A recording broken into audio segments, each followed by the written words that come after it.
Kalau yang dimaksud pendekatan holistik pada teknologi nanobalur tuh jadinya pendekatannya dari segala macam gitu ya.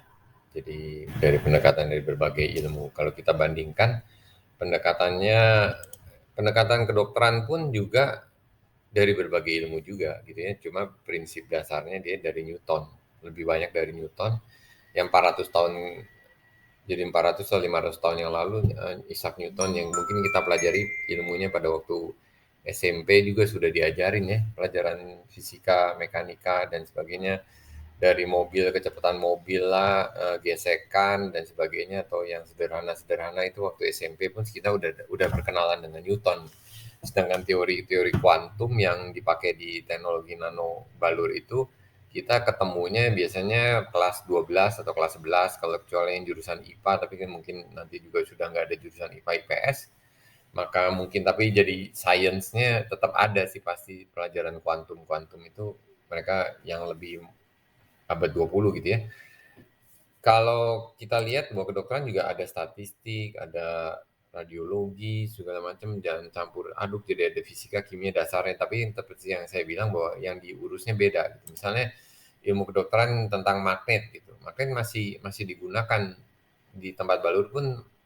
Jadi ilmu fisika Newtonnya itu bukan berarti dia lepas dari nggak dipakai sekali yang Newton terus kita pakai yang grupnya Niels Bohr, Einstein, yang grup-grupnya kuantum-kuantum yang baru-baru, enggak begitu juga. Jadinya dia masih dipakai juga. Jadi misalnya kita contoh salah satu contoh yang masih dipakai ya fisika Newtonnya pada medan magnet. Jadi pada waktu di balur itu keluar medan magnet atau listrik gitu. Kalau misalnya kita taruh 3 bulan, sebulan 2 bulan aja komputer taruh di situ dekat orang yang dibalur yang penyakit kanker, pasti dia komputernya rusak udah pasti karena itu udah berkali-kali dulu kenapa nih komputer rusak terus gitu ya.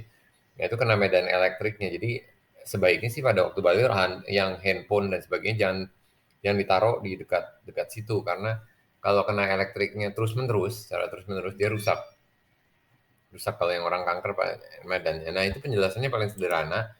Pada pada saat orang dibalur itu kan dikasih tembaga dengan lempeng tembaga 0,3 atau 0,5 terus diikat di grounding jadi seperti penangkal petir itu ditangkap jadi bisa dibelinya yang lembaran tembaga terus kita tiduran gitu gampang lah jadi itu yang masih dipakai ya yang teori Newton yang tadi itu.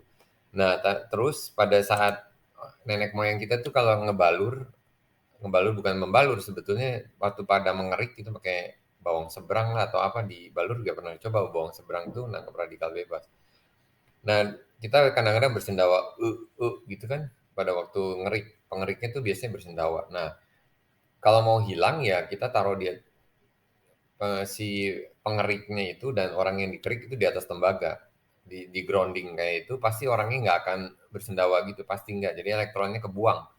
Elektronnya dari yang si penderita pindah ke yang pengerik, terus kebuang lagi ke bawah. Tapi kalau terjadinya bersendawa itu karena nyangkut listriknya tuh nyangkut jadi kayak listrik kayak kayak kita nyabut komputer listriknya mesti tenaga mesti ada jadi komputer kan mesti nyala karena baterai ya jadi juga seperti badan kita masih ada elektriknya di dalam badan kita nggak keluar gitu.